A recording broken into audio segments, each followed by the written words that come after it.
Today I'm cooking the Malaysia well-known street food Penang Asam Laksa. It is sour, savory and very delicious. This recipe has many ingredients and steps that are time-consuming. However, I promise you that it is worth the effort. Usually I will cook a lot so that I can share with my family and neighbors. This recipe is for 12 to 15 servings. The ingredients needed are 1.5 kilograms of Indian mackerel fish, otherwise known as ikan kembung, 300 ml of tamarind water, which is derived from 100 grams of tamarind paste and 300 ml of hot water, 4 liters of water, 110 grams of lemongrass, 33 grams of galangal slices, 70 grams of Vietnamese basil or dahun kesum in Malay, 110 grams or 1 large stalk of tart ginger or bunga kantan, 4.5 tablespoons of prawn paste or patis udang, 20 grams of tamarind slices or asam kepeng, 30 grams of toasted belacan, 3 teaspoons of salt, 2 tablespoons of sugar, and 900 grams of laksa noodles. For the curry paste or rempah that we are making from scratch, 35 grams of dried guacchilo chili soaked in hot water for 30 minutes. This is what it looks like. 15 grams of red chili for a less spicy asam laksa. More chili can be added if preferred. 50 grams of lemongrass, 120 grams or 1 large stalk of bunga kantan, 200 grams of shallots peel, 35 grams of galangal, 50 grams of garlic peel, and 30 grams of fresh turmeric. For the condiments and toppings, 180 grams of cucumber cut into thin strips, 100 grams of coral lettuce, 15 grams of minced leaf, 1 red chili slice, 20 grams of daun kesum, 90 grams of red onions, 180 grams of pineapple. I use Josephine for more sweetness, 4 hard-boiled eggs, 5 pieces of calamansi, and 1 stalk of bunga kantan. The full list of ingredients is in the See More link. Switch on the heat to medium. Add 500 ml of water to the pan, 50 grams of bruised lemongrass, and 10 grams of asam kepeng. Cover the pan and bring it to boil. This will take around 2 to 3 minutes.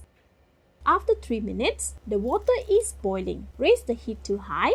Add the fish one by one. Arrange them nicely to fit them all in the pan. Some might overlap, and that is okay. Once the fishes are in the pan, avoid stirring until they are well cooked. This is to prevent them from releasing fishy water and affecting the taste of the soup.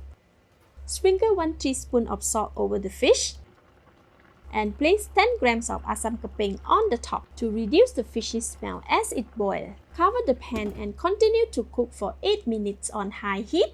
After 8 minutes, the fish soup is boiling vigorously. Most of the fish at the bottom are already cooked. Remove only the cooked fish from the pan to allow room for the rest to cook.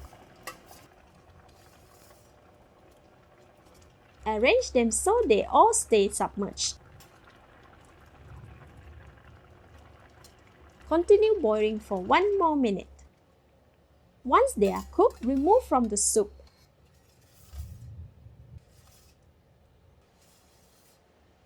And leave aside to cool. Strain the soup into a bowl and leave aside. Discard the rest of the ingredients from the strainer. Switch on the heat to medium.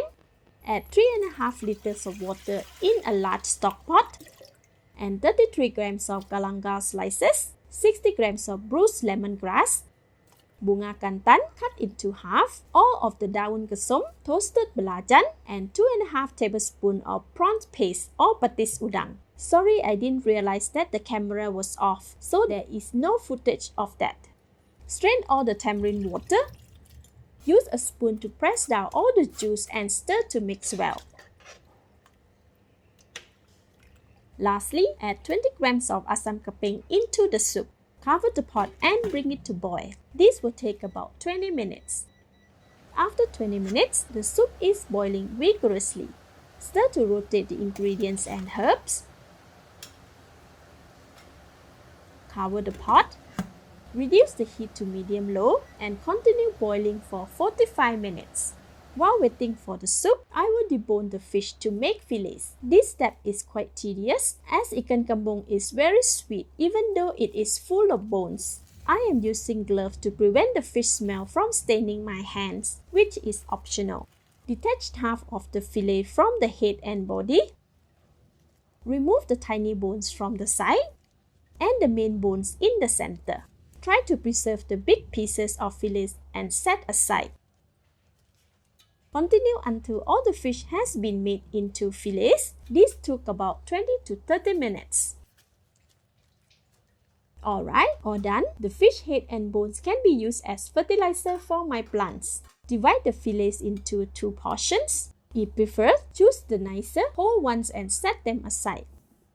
With a pestle and mortar, pound the other half of the fillets until cohesive and similar to a paste. It will make up the bulk of the curry.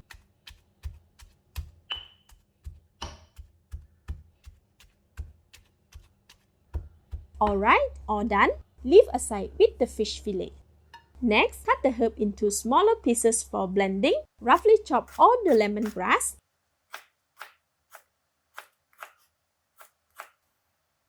galangal,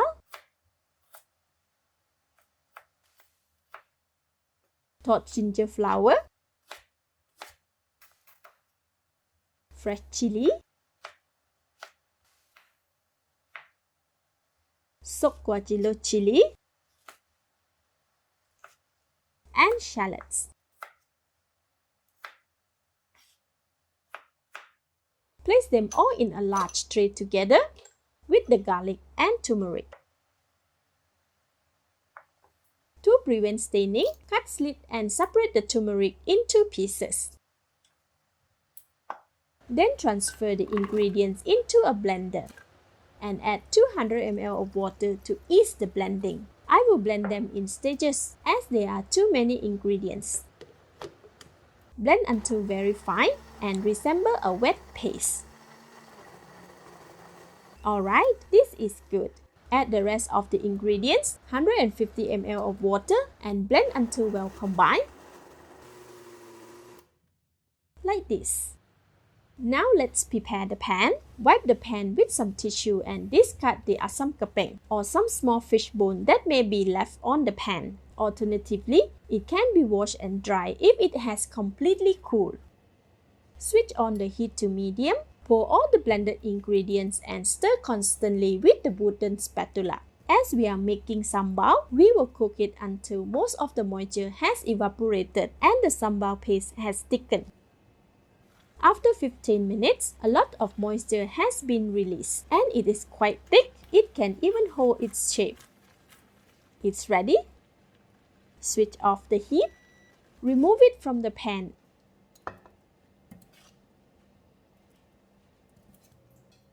And set aside. Now, let's check on our soup. After 45 minutes, the gravy has reduced a little and a lot of herbs have released their essence. Strain the herbs from the soup and set them aside. Then, switch on the heat to medium and add the fish gravy from earlier. This enhances the flavor of the asam gravy. Pour all the sambal paste and the powdered fish fillet. Give it a stir to evenly distribute them. Lastly, add the large fish fillet. With a strainer, check for any lumps of powdered fillets and flatten them. This helps to loosen them for texture. Although all the components of the soup has been cooked separately, they still need to cook to ensure the flavor will blend well and the asam gravy will last much longer in the fridge. Add 2 teaspoons of salt and 2 more tablespoons of prawn paste. As the prawn paste is quite thick, dip a spoon in the soup and shake a little to dilute it into the gravy. Give it a stir from the bottom of the pot to evenly mix the seasoning. I am putting back the tart ginger bud to extract the essence. Cover the pot and let it come to a rolling boil for 15 minutes. Stir in between to prevent the fish fillet gets stuck at the bottom of the pot. After 15 minutes, the gravy is boiling vigorously. Add in 2 tablespoons of sugar and stir to dissolve it.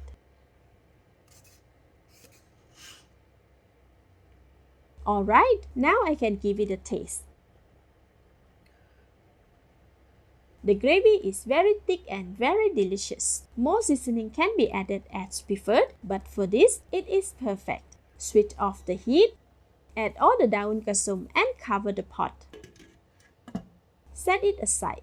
Next, prepare the laksa noodles. Open the packet and empty onto a large tray. With a fork, gently toss the noodles to loosen them. Prepare a pot of boiling water over medium heat and a basin of room temperature water. Once the water comes to a rolling boil, add all the noodles in and stir to cook evenly. Let it boil for 2.5 minutes or until soft as desired. After 2.5 minutes, test the noodles. If it breaks after pressing, it is ready. Strain from the pan and soak in the room temperature water for about 10 seconds.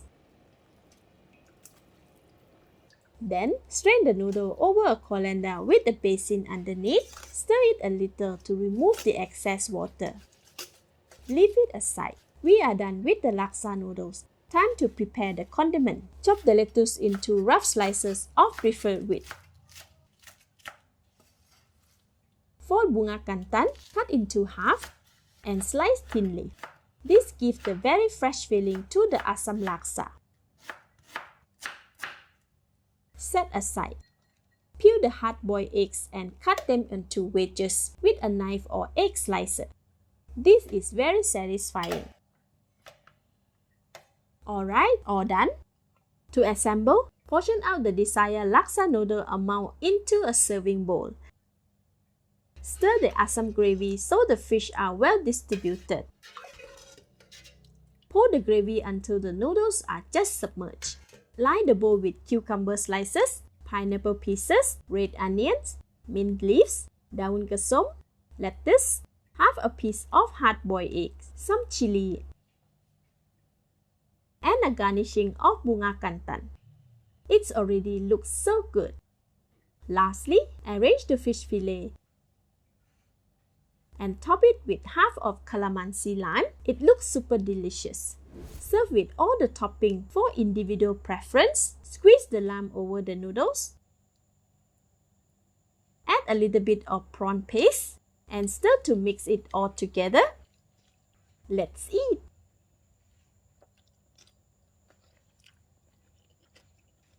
So delicious. It is super fragrant from bunga kantan and daun kasum. The sourness is just perfect and it's not very spicy. The asam gravy is very rich with the flavor from the fish and refreshing herbs. The laksa noodles are so smooth and chewy, and the vegetables are crunchy with the mix of freshness, sweet, sour, and chewy all at once. This dish is so worth it. My family will enjoy so much for the next few days. Thank you for watching. Please like and share if you have enjoyed this video. This is Home Cooking with Somjip. Thank you and bye-bye!